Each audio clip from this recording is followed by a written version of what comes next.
नमस्कार. तिरंगा न्यूज वृत्तवाहिनीवर आपले मनपूर्वक स्वागत. आता पाहूया आजच्या काही ठळक घडामोडी. साकूर पठार उपसा जल सिंचन योजना. साकूर पठारातील 14 गावांसाठी ऐतिहासिक आनंदाची बातमी. जलसंपदा मंत्री नामदार राधाकृष्ण विखे पाटील यांनी साकूर पठार उपसा जल सिंचन योजनेसाठी तब्बल 100 कोटी रुपयांच्या निधीची घोषणा केली आहे. संगमनेर तालुक्यातील 6 उपसा सिंचन योजना तसेच आणखी 8 गावांचा नव्याने समावेश करण्याचे निर्देश मंत्र्यांनी दिले असून ही योजना जलसंधारण विभागाकडून जलसंपदा विभागाकडे वर्ग करण्यात आली आहे. मंत्री विखे पाटील यांनी या भागाची प्रत्यक्ष पाहणी करत दुष्काळग्रस्त पठार भागाला कायमस्वरूपी पाण्याची सोय करण्याचा महायुती सरकारचा निर्धार पुन्हा स्पष्ट केला. विधानसभा निवडणुकीपूर्वी दिलेल्या शब्दाची पूर्तता झाल्याचे समाधान त्यांनी व्यक्त केले. नदीजोड प्रकल्पामुळे मुळा धरणात 15 टीएमसी अधिक पाणी उपलब्ध होणार असल्याचेही त्यांनी सांगितले. या पाहणी दौऱ्यात जलसंपदा विभागाच्या अधीक्षक अभियंता बाळासाहेब शेटे, कार्यकारी अभियंता गणेश हार्दे, जिल्हा जलसंधारण अधिकारी गाय समुद्रे यांच्यासह महायुतीचे ज्येष्ठ नेते बाळासाहेब खेमनर, रऊफ शेख, गुलाबराजे भोसले, हरिभाऊ गीते, बाबाजी सागर, श्रीकांत गोमाशे, रामभाऊ रहाणे, संगीता बांबळे, जनार्दन आयर, सुभाष पेंडबाजे आणि साकूर पठारातील महायुतीचे असंख्य कार्यकर्ते मोठ्या संख्येने उपस्थित होते. साकूर पठारासाठी हा नवा जलक्रांतीचा आरंभ. तिरंगा न्यूज पाहत रहा, शेअर, सबस्क्राईब करा. धन्यवाद. भारत माता की जय. भारत माता की जय. वंदे वंदे.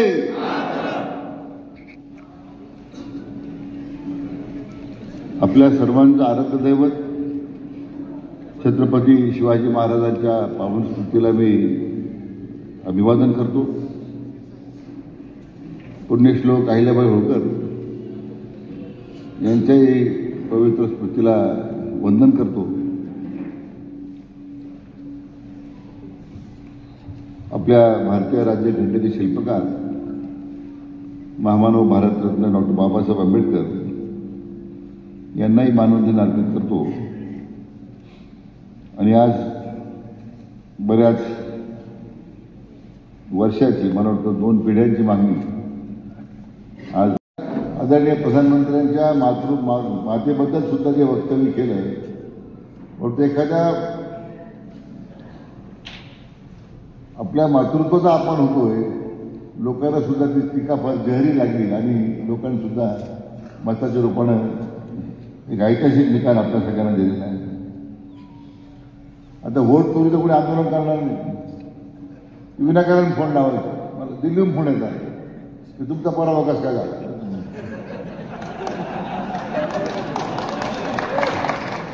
आता या लोकांनी विचारलं पाहिजे कसं झालं.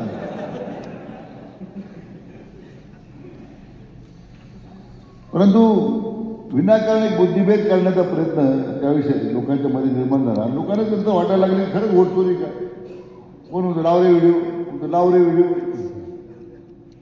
आता काय ह्या बिहारटीकरांचं काय लावायचं शिल्लक सांगा बरं.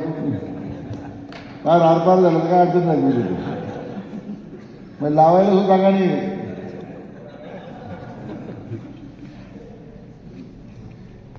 मित्रो, वर्षानुवर्ष या प्रतीक्षेत राहणाऱ्या दुष्काळी भागातल्या लोकांना अनेक पिढ्या दुष्काळाचं सावट पाहावं लागलं. 2-2, 3-3 पिढ्या संपून गेल्या. लोकांच्या जीवनामध्ये नैराश्याच्या पलीकडे काही आले नाही. आणि आज जे परिवर्तन झालं ते आपले लाडके आमदार अमरभाऊ खताळ यांच्या माध्यमातून त्यांनी पहिल्यांदा या सगळ्या योजनेचा पाठपुरावा करायचा निर्णय घेतला. आणि वर्षानुवर्ष पाण्यासाठी वाट पाहणाऱ्या आपल्या सगळ्या भागातील शेतकऱ्यांना, आमच्या महिला भगिनीच्या डोक्यावर जो हंडा आहे, वर्षानुवर्ष हंडा आहे, तो आता या सगळ्या योजनेमुळे तो आपण आता दूर करणार आहोत. पाणी देण्याची व्यवस्था आपण करणार आहोत. आणि साकूर आणि जांबूर या 2 कोल्हापूर बंदराचं रूपांतर व्हर्टिकल बॅरेजमध्ये करण्याच्या कामाची सुरुवात आज होत असताना ज्यांच्या सातत्यानं आणि प्रयत्नानं हे काम मार्गी लागत आहेत अशा आपल्या तालुक्याचे लोकप्रिय आमदार मान्य अमरभाऊ खताळ, त्याचप्रमाणे ज्येष्ठ आपले नेते बाळासाहेब खेमनर, आपले भारतीय जनता पक्षाचे मंडळाचे अध्यक्ष गुलाबरावजी भोसले, आपल्या बोटा परिसरातील नेते मान्य जनार्दन पाटील आहेत, आपल्या अल्पसंख्याक सेलचे अध्यक्ष मान्य श्री रऊफ शेख, आपले दुसरे मंडळाचे अध्यक्ष श्रीकांतजी गोमासे, हरिभाऊ गीते, सुभाषराव पेंडभाजे, किशोररावजी डोके, रवींद्र दातीर, किशोरजी खेमनर, अमृताताई कोळपकर, संगीताताई बांबळे तर आमच्याकडे बांबळे म्हणून आशिषजी शेळके, रामभाऊ पाटील रहाणे, रुबेजी वाडेकर, इसाकभाई पटेल, बाबाजी सागर, हरिभक्त परायण, राऊतताई, शौकतभाई जागीरदार, साहेबराव वलवे, अशोकराव कागरे, रणजितजी फिरंगी, ॲडव्होकेट अमितजी धोगण. आता मुठियाची काही नावं राहिले असेल माझ्याकडून, कृपया मला क्षमा करा, कारण माझ्याकडे नावं लिहून आले तो माझा दोष नाही, लिहून देणारा दोष आहे. आणि उपस्थित सर्व आपल्या जलसंपदा विभागाचे अधिकारी, मान्य अध्यक्ष अभियंता शेटेसाहेब, मान्य कार्यकारी अभियंता गणेशजी हरदे, जलसंधारण विभागाचे कार्यकारी अभियंता मान्य श्री गाय समुद्रेजी, आपले गट विकास अधिकारी मान्य प्रवीणजी सिनारे, हेमंतजी थोरात, सर्व जमलेल्या भागातील शेतकरी बांधव भगिनी आणि उपस्थित मित्रांनो, आपल्या तालुक्यातील पठार भागातील शेतकऱ्यांच्या दृष्टीने आता एका नव्या पर्वाची आपण सुरुवात करतोय आणि ह्या परिवर्तनात साक्षीदार होण्याचं मला भाग्य मिळतं, याचं मी मला स्वतःचा त्याबद्दल मी अतिशय समाधानी आणि आनंदी आहे. आजच बिहारच्या निवडणुकीचा निकाल जाहीर झाला आणि आपल्या सर्वांचे नेते, विश्व नेते, आपल्या देशाचे प्रधानमंत्री आदरणीय नरेंद्र मोदीजी यांच्या नेतृत्वाखाली बिहारमध्ये विरोधी पक्षाचा पूर्ण सुपडासात करून 190 पेक्षा जास्त जागा एनडीएने त्या ठिकाणी जिंकल्या. मी आपल्या सर्वांच्या वतीने आदरणीय प्रधानमंत्री महोदय, आदरणीय आपले गृहमंत्री अमित भाई शाह, भारतीय जनता पक्षाचे राष्ट्रीय अध्यक्ष जे.पी. नड्डा, बिहारचे मुख्यमंत्री नितीश कुमार आणि सर्व भारतीय जनता पक्ष आणि मित्र पक्षाच्या कार्यकर्त्यांचं मी मनापासून अभिनंदन करतो. आपणही आपल्या काळाच्या गजरामध्ये त्या ठिकाणी अभिनंदन केलं पाहिजे. निवडणुकीच्या निकालामध्ये स्पष्ट झालं, विरोधी पक्षाचाही सुपडा साफ झाला आणि काँग्रेस पूर्णपणे साफ झाली अशी स्थिती आहे. फक्त 6 जागा मिळाल्या, फक्त 6, 243 पैकी, बरोबर ना? 243, 243 फक्त 6 जागा.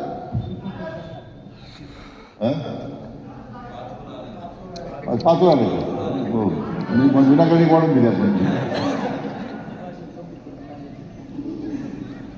म्हणजे व्होट चोरीचा इतका अपप्रचार केला त्यांनी. मी तर मुंबईला मोर्चे काढले व्होट चोरी.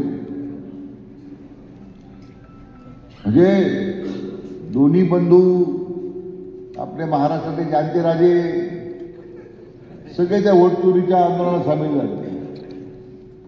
लोकांना खरं कळलं की चोर कोण आहे त्या निवडणुकीत दाखवून दिलं. निवडणुकीच्या काळामध्ये एका दिवसामध्ये, पण गावातल्या तरुण मुलांना माझी विनंती आहे भागातल्या की तुम्ही एकत्र येऊन 10 एकराचा, 20 एकराचा, 25 एकराचा असं एकत्र प्लॉट करा. तुझं 2 एकर आहे, माझं 2 एकर आहे, त्याचं 3 एकर आहे. त्यातूनही नैसर्गिक शेती आपल्याला कशी करता येईल याचं एक मी पायलट मॉडेल तयार करतो. एकदा त्या गावातल्या 10 मुलांनी जर एकत्र एखादं मॉडेल तयार केलं तर त्या गावातले 100 शेतकरी उभा असतील की प्राकृतिक शेती काय आहे, तर प्राकृतिक शेती आणि त्या प्राकृतिक शेतीच्या करता हे नवं आंदोलन आमदार साहेब आपल्याला उभं करावं लागलं. इथं झालं का राजकारण, हा गेला तिकडं, तो इकडं आला, लोकशाहीने काय व्हायचं ते होणार आहे. आता नगरपालिका निवडणूक आहेत, उद्या जिल्हा परिषद आहेत, पंचायत समिती आपल्या पाचवीला पुढे आहेत. मग ग्रामपंचायत सुरू होणार, नगर ग्रामपंचायत झाली तर सोसायट्या सुरू होणार. पण त्याच्या पलीकडे जाऊन आपल्याला या सगळ्या बाबतीत विचार केला पाहिजे. माझा प्रयत्न मी आता माझ्या मतदारसंघापासून सुरू करतोय. आणि सिलेक्टिव्ह मॉडेल तयार करायचं प्राकृतिक शेती. काय प्राकृतिक शेती म्हणजे काय? कारण मित्रो, आज सगळ्यात जास्त स्तनाचा जो कॅन्सर आहे सगळ्यात जास्त परिणाम आपल्याकडे आहे.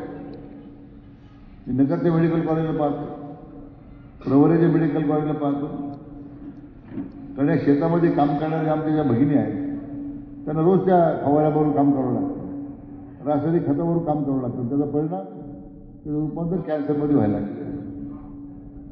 ती काय सरकार मदत करते, सरकारी पुढाकार घेतला मदत करण्याचं म्हणून काय वाटत नाही. पण याचा अर्थ आपण बदलायचं नाही आपल्या स्वतःला असं म्हणून चालणार. माझी तरुणाकडून अपेक्षा आहे, आता ठीक आहे आमची जुनी मंडळी की आता जुन्या एका वळणावर त्यांनी काम केलंय, जुन्या पद्धतीने त्यांनी शेती फळवण्याचं काम केलंय. त्यांना आता नवीन पद्धत अवलंबणं शक्य नाही. आजची मुलं मग जी शेती करतात त्यांना शेतीची आवड राहिली नाही. आता आणखीन आमच्या खताळ साहेबांनी साकूर यामध्ये तयारी कुठं व्यवस्था काम संपलं त्यामध्ये. उद्योग आपले आणलेच पाहिजे. उद्योगाशिवाय रोजगार निर्मिती होणार नाही. आपण शिर्डी एमआयडीसी काढली, आज पुढच्या 6 महिन्यामध्ये शिर्डी एमआयडीसी 1,500 मुलं नोकरी लागणार. 1,500 मुलं लागणार तुम्हाला. 1,500 मुलं आमच्याकडे शिल्लक नाही. कॉर्पोरेशन तुमचे घेऊ ना,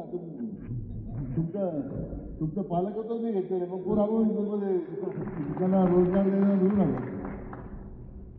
इथे साकूर पट्ट्यामध्ये एमआयडीसी होईल. नवीन खरं संशोधन उत्पादन करणारे कारखाने यायला फार उत्सुक आहे आपल्याकडे. त्यामुळे जेवढी जमीन तातडीने आपल्याला मिळवत नाही म्हणून तो प्रयत्न केला पाहिजे. तर शेवटी तरुणांना त्यांचं भविष्य शोधायचं आहे. आणि आता रोजगाराच्या नवीन संधी उपलब्ध करून देत नाही तोपर्यंत त्यांना भविष्य नाही. आणि त्यासाठी आपल्या सगळ्यांनी मिळून काम करायचं आहे. बाकीचे काम होत राहतील. मला वाटतं एकूण राज्याच्या सगळ्या विकासात्मक प्रक्रियेमध्ये उद्योग असेल, शेती असेल, पाणी असेल, या सगळ्या कामाला प्राधान्य देताना मला आनंद आहे की आजच्या या परिसरामध्ये जी साकूर पठार भागाची 6 सिंचन योजना आहे आणि त्याच्या आता 14 गाव होते. मला वाटतं ना 6 गाव, 14 माझा तलाव होते, 6 गाव होती. आणखी आता तुम्हाला ही 8 गाव तुम्हाला देऊन टाकलेली आहे. तर सगळ्यात पुढच्या मला वाटतं किती दिवसांनी तुम्हाला काम मोठा करायला. कारण 100 कोटी रुपये खर्च आहे. त्यांना मग मी 100 कोटी रुपये लगेच त्यांना मान्य करून देईल. तुम्हाला लगेच देऊन टाकतो पैशाची अडचण नाही आहे. फक्त आता काम किती वेगाने करतात नाही 2 वर्ष होणार नाही, 1 वर्ष तरी जातं. आता 40 वर्ष लोक थांबले हो. अवघ्या काही वर्ष थांबतील लोक. युद्ध पातळी का पैसे चिंता करू नका, काय ताकद लावायची लावा. आमच्या सगळ्या लोकांना पठार भागाची एकही गाव पाण्यापासून वंचित राहणार नाही तुम्हाला मी खात्री देतो. कारण तो विश्वास तुम्ही दाखवला आहे, जे परिवर्तन आपण केलेलं आहे तुमच्या जनतेच्या विश्वासाला पात्र राहण्याचंच काम आम्ही करतोय. आणि म्हणून काम करताना तुमच्या साकूर आणि जांबूचं बाहेरही करतोय. आता केटीवरची काय अवस्था मी जाऊन पाहिजे आपल्याला जांबूचं का आपण जेवढं पाणी वरून तेवढं खालून त्यामुळे 40 वर्षापूर्वी संकल्प संपलेला आहे. आता काही केटीवरमध्ये काही जमून आले नाही, बऱ्याचमध्ये उपमुख्यमंत्री कामाला स्थिती आहे. आणि मग मला वाटतं या केटीवरचं रूपांतर आपण बऱ्याचच्या कामाला सुरुवात करतो. आपण तिथं घोडीकार या ठिकाणी केटीवर झाला पाहिजे अशी त्याची मागणी आहे अध्यक्षांची. घोडीकार सिंदोडी त्या केटीवर सर्वेक्षण करून तिथं देऊन टाकल्या. तिथेही नवीन केटीवर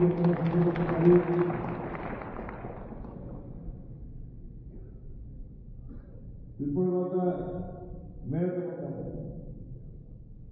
आता मी बरंच सांगितलं मला की काय काय बंद म्हणतो मी खात्री करून घेतो, पण ते काळजी करू नको. माझा आदेश झाला ना, अध्यक्षाचे जे आदेश मला येते ते मी करतो. पक्ष अध्यक्ष आपल्या पक्षामध्ये आपण आता हे निरंतरपणे काम सुरू केलेलं आहे. कामाची प्रक्रिया सुरू आहे. जे शब्द आम्ही दिले ते पूर्ण करतो हे मला लागून दिले. म्हणून येणाऱ्या काळामध्ये ज्या निवडणुका होऊन लागलेल्या आहेत त्याला प्रक्रिया 100% महायुतीमध्ये होऊन आला पाहिजे. कुठल्या कोरोनाला बळी पडायचं नाही, कुठल्या दबावाला बळी पडायचं नाही. हे तुम्ही सगळं काम करणार का? महायुतीमध्ये निवडून देणार का? निवडून देणार म्हणून एवढी ताकद असेल काय सिद्ध आहे आम्हाला? परिवर्तन घडलेलं आहे. त्यामुळे सगळ्यांनी काम करा.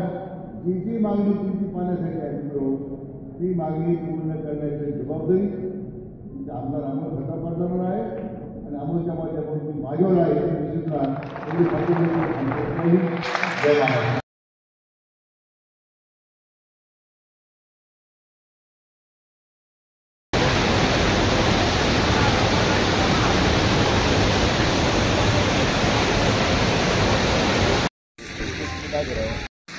साहेब तिथे घेतले का? हो.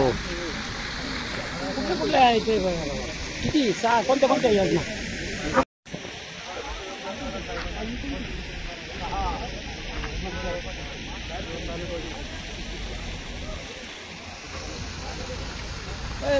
असं एवढं लांबून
माहिती करून माझ्या स्वतःला मीटिंग होते ना नकाशा बाहेर मग कळत आपल्याला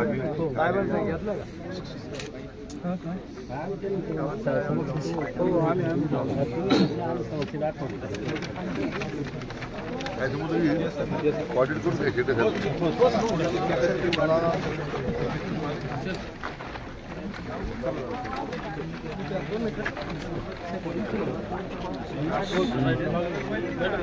अशाच नवनवीन घडामोडी पाहण्यासाठी आजच आपल्या तिरंगा न्यूज यूट्यूब चॅनलला लाईक करा, सबस्क्राईब करा, तसेच अनेकांना ग्रुपमध्ये फॉरवर्ड करा.